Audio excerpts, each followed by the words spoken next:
औज़ुबिल्लाहिमिनश्शैतानिर्रजीम बिस्मिल्लाहिर्रहमानिर्रहीम। I hope that के आप सब ठीक होंगे। हमने प्रीवियस डिस्कस में जो एडजेक्टिव को डिस्कस किया था, और आज हम एडवर्ब को डिस्कस करेंगे। देखें, एडवर्ब भी आपका क्या होता है, ये भी डिस्क्राइबिंग वर्ड्स होते हैं। ये डिस्क्राइब किसको करते हैं, ये आपकी मैंने सेकंड नंबर पॉइंट पे डेफिनेशन लिखी कि वर्ब को डिफाइन, वर्ब को करता है, एडजेक्टिव को करता है, प्रीपोजिशन को करता है, नाउन्स को करता है। The same manner pronouns and adverbs को भी करता है। तो अगर उसको समझने के लिए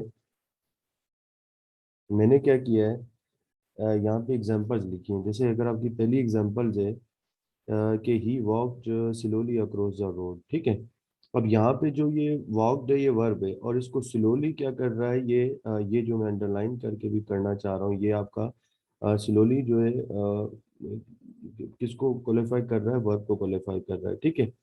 अब दूसरा मैंने इधर लिखा है कि एडजेक्टिव को कैसे क्वालिफाई करता है। जैसे तो ये लिखा है कि you are the most talented students, ठीक है। यहाँ पे बताने का मकसद क्या है कि ये जो मोस्ट है, अब ये मोस्ट तो वैसे तो सुपरलेटिव डिग्री है, मगर मैंने आपको प्रीवियस वीडियो में बताया था कि दो एडजेक्टिव कभी भी नहीं आ सकते। तो टैलेंटेड आपका एडजेक्टिव हो जाएगा और मोस्ट आपका क्या हो जाएगा, एडवर्ब हो जाएगा। ये बात याद रखिएगा, ठीक है।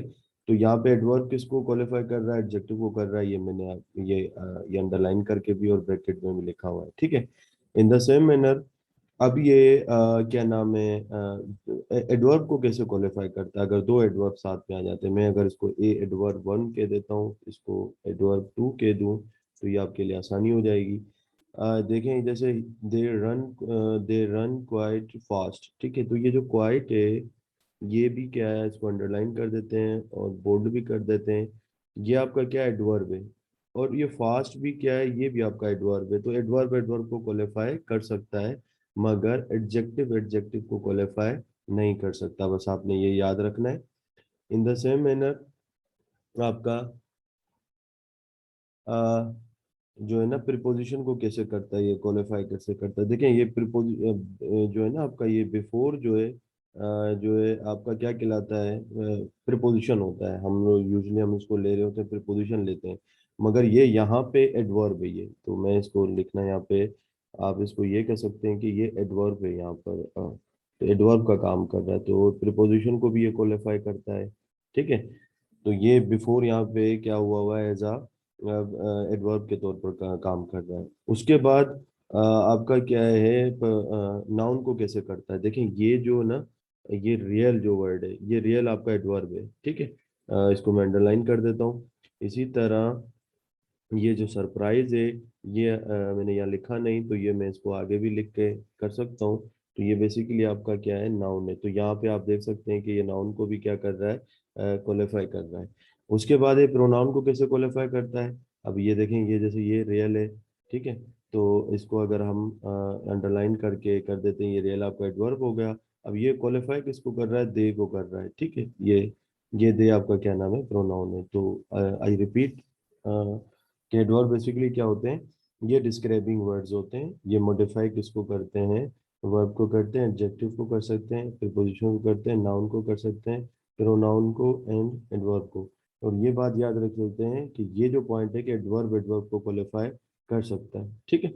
उसके बाद एक पिक्टोरियल रिप्रेजेंटेशन से मैंने जो है विकिपीडिया के सोर्स से टाइप्स ऑफ एडवर्ब्स लिए हैं। अब आप इसमें देख सकते हैं कि एडवर्ब्स ऑफ फ्रिक्वेंसी है। अब ये always, sometime, often, usually, frequently, rarely, hardly, ever, never, generally, ये सब क्या कहलाते हैं, फ्रीक्वेंसी, एडवर्ब्स ऑफ फ्रीक्वेंसी कहलाते हैं। और उनकी सबसे बड़ी ये होती है कि सब्जेक्ट के बाद आते हैं। ये बात याद रखिएगा। यहाँ पे मैं लिख देता हूँ, अगर आपकी इजाज़त हो तो ये यहाँ पे, यहाँ पे लिखता हूँ कि आपका फ्रिक्वेंसी, एडवर्ब ऑफ फ्रिक्वेंसी, ये मैं आपके रूल में भी बताऊंगा जब हम ग्रामर के रूल पढ़ेंगे। एडवर्ब्स ऑफ फ्रिक्वेंसी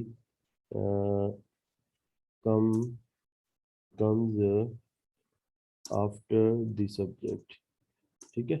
ये आपने पॉइंट अपनी कॉपी पे जॉट डाउन कर लेना है, ठीक है। ये याद रखिएगा, ये हमेशा सब्जेक्ट के बाद आता है। ये हम लोग जैसे लिखा हुआ है usually ball all by all में वेजिटेबल एट द मार्केट, ठीक है।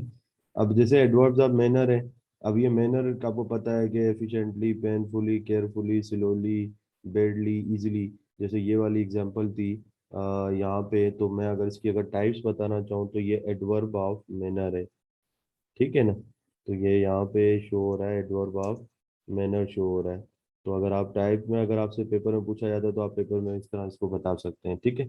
तो एडवर्ब्स ऑफ मैनर में क्या होता है, वो उसकी क्वालिटी या उसके बिहेवियर को बताना चाह रहा होता है कि जैसे जब चिल्ड्रन वर प्लेइंग हैप्पीली, ये यहाँ पे खुशी का शो कर रहा है, एक एक्साइटमेंट है।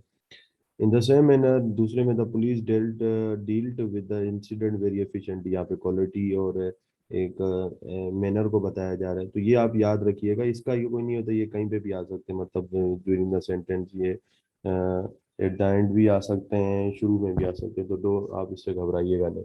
उसके बाद क्या एडवर्ब ऑफ टाइम है, जैसे नाउ, यस्टरडे, सून, लेटर, टुमारो, ऑलरेडी, टुनाइट, ठीक है ना। ये टुडे, देन, लास्ट, ये सब आपके पास क्या है, जो है ना, आपके जो आते हैं, इनको हम एडवर्ड्स ऑफ टाइम कहते हैं, ठीक है। तो बेसिकली इसमें भी चीज में भी आपने याद रखना है कि जैसे पहली एग्जांपल है कि she had already gone when we got there, ठीक है ना। I am going to hang out with my friends, hang out जो है यहाँ पे शो हो रहा है, जो आउटिंग, जो आउट जो आपका यहाँ शो हो रहा है वो आपका क्या है, एडवर्ब ऑफ टाइम को बता रहा है कि वो आउटिंग के लिए जा रहा है। तो जैसे अगर वो ट्रेन अगर अराइव होती है, टुमारो होती है कि train will be arrive tomorrow, तो इसी तरह के I will be reach at the station soon. तो ये सारे क्या कहलाते हैं, एडवर्ब्स ऑफ टाइम कहलाते हैं, ठीक है। तो इसको थोड़ा सा मैंने प्रिसाइज तरीके से बताने की कोशिश की है। आई होप कि आप लोगों को ये सारी चीज़ें समझ आ गई होंगी।